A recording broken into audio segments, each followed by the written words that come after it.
அஸ்ஸலாமு அலைக்கும் வரஹ்மத்துல்லாஹி வபரகாத்துஹு. சுவர்லோக பேரரசி ஃபாத்திமா ரலியல்லாஹு அன்ஹா அவர்களின் வாழ்வில் நடந்த படிப்பினை சம்பவம். ஹுசைன் அலி அவர்கள் பிறந்து விட்டார்கள்.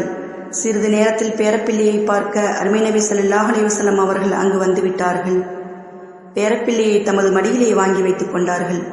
பேரப்பிள்ளையை பார்த்த சந்தோஷ மிகுதியால் முகமெல்லாம் பூரித்து போனது. உடனே குழந்தையின் உதட்டிலும் குரல் வளையிலும் மாறி மாறி முத்தம் கொடுத்து கொண்டே இருந்தார்கள். சற்று நேரத்தில் ஜிப்ரீல் அலைஹிஸ்ஸலாம் அவர்கள் அங்கு வந்தார்கள். யா ரசூலல்லாஹ், அல்லாஹ் தங்களுக்கு வாழ்த்துக்கள் தெரிவித்திருக்கிறான், அத்துடன் துக்கம் விசாரிக்கும்படியும் சொல்லி அனுப்பினான் என்றார்கள்.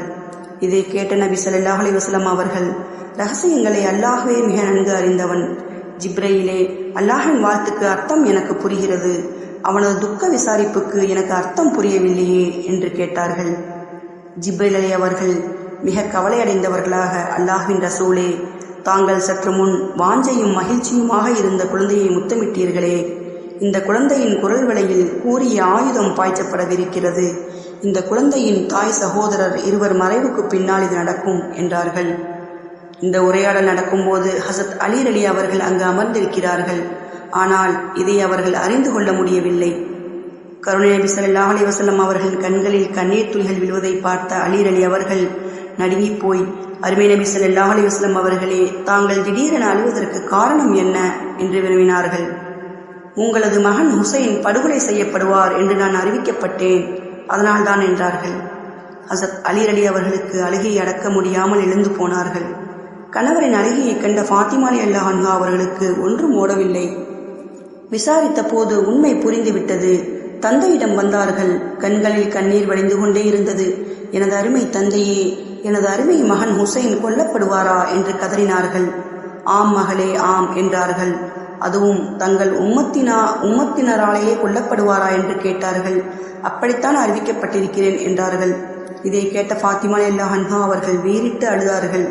தங்களின் முபாரக்கான கைகளில் பச்சிலம் பாலகன் ஹுசைன் அலி அவர்களை தூக்கி காண்பித்து, தங்களது புனித உதிரத்தின் உயிரின் வாரிசான இப்பாலகரை கொலை செய்யக்கூடிய மா பாதகர்கள் தங்கள் உம்மத்திலேயே இருக்கிறார்களா? தாங்கள் முத்தமிட்ட இத்திருமேனியில் வாழ்வீசும் கைகள் இந்த மன்னகத்திலேயே இருக்கிறதா? எனது அருமை தந்தையே, அவ்வளவு கொடூரமாக கொலை செய்யப்பட இக்குழந்தை என்ன குற்றம் செய்தது என்று தேம்பி தேம்பி அழுதார்கள். கருணை நபி ஸல்லல்லாஹு அலைஹி வஸல்லம் அவர்கள் தங்களின் அருமை மகனின் அழுகையை பார்த்து வேதனை அடைந்தவர்களாக தாடி நனையும் அளவுக்கு அழுதார்கள். அருமை மகளே, அப்படுகொலை இக்குழந்தை பருவத்தில் நடக்காது. அப்படுகொலை நடக்கும்போது நானும் இருக்க மாட்டேன், நீயும் இருக்க மாட்டாய், அலியும் இருக்க மாட்டார், ஹசனும் இருக்க மாட்டார் என்றார்கள். ஃபாத்திமா ரலியல்லாஹு அன்ஹா அவர்களின் துக்கம் அதிகமாகியது. உடனே பச்சிலங்குழந்தையை தூக்கி பிடித்தவர்களாக, மகனே, நீ அநியாயம் செய்யப்படும் போது நாங்கள் யாரும் இருக்க மாட்டோம். அகிலத்திற்கெல்லாம் அருட்கொடையாய் அவதரித்த காத்தமுன் நபியின் பேரரான நீ அனாதையாக்கப்பட்டு குத்தி கொல்லப்படும் போது, மகனே, உனக்கென்று கண்ணீர் சிந்த நான் கூட இருக்க மாட்டேனாம்.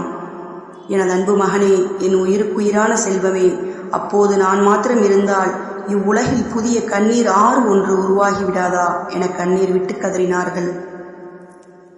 அன்று குடும்பமே கண்ணீரில் மிதந்தது. ஃபாத்திமா ரலியல்லாஹு அன்ஹா அவர்களை அருமை நபி ஸல்லல்லாஹு அலைஹி வஸல்லம் அவர்கள் சமாதானப்படுத்தினார்கள். இச்சம்பவத்தின் மூலம் நாம் அறிந்து கொள்ள வேண்டிய படிப்பினை: இமாம் ஹுசைன் அலி அவர்களின் பிறப்போடு இறப்பின் செய்தியும் வந்தால் குடும்பத்தினர் துடிக்காமல் இருப்பார்களா? பச்சை உடம்பு குழந்தை பெற்று சோர்வு கூட அடங்காத நிலையில் பிள்ளையின் துக்கச் செய்தி, அதுவும் படுகொலை செய்தி பெற்ற தாயை என்ன பாடுபடுத்தியிருக்கும்?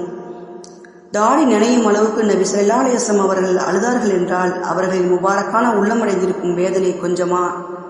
பிள்ளைகளின் தந்தை உள்ளம் என்ன பாடுபட்டிருக்கும்? அனைத்தையும் பொறுத்து கொண்டார்கள் அல்லாஹுக்காக. கர்பலா போரில் ஹுசைன் அலி அவர்களின் தலையை வெட்டும் போது ஹுசைன் அலி அவர்கள் அவனிடம், என் உயிர் பாட்டனார் அவர்கள் என் கழுத்தில் முத்தமிட்ட இடத்தை வெட்டாது கொஞ்சம் விட்டு வெட்டுங்கள் என்றார்கள். அதுபோலவே வெட்டப்பட்டது.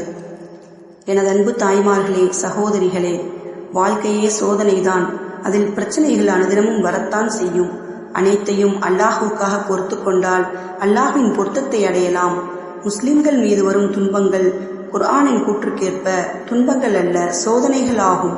அதன் நோக்கம் முஸ்லிம்களின் உள்ளத்தை பரிசுத்தப்படுத்துவதும் அவர்களின் சிந்தனையை சீர்படுத்துவதும் தான் என்று அல்லாஹ் திருமறையில் கூறியிருக்கிறான். ஒரு ஹதீஸில் வருகிறது, உண்மை விசுவாசியான ஆண் பெண்களில் சிலர் மீது அல்லாஹு தாலாவின் புறத்தில் இருந்து சோதனைகளும் விபத்துகளும் வந்து கொண்டிருக்கின்றன. சில சமயம் உயிர் மீது, சில சமயம் பிள்ளைகள் மீது, சில சமயம் செல்வத்தின் மீது சோதனை வருகிறது. அதன் விளைவாக அவர் பாவங்கள் உதிர்ந்து கொண்டிருக்கின்றன.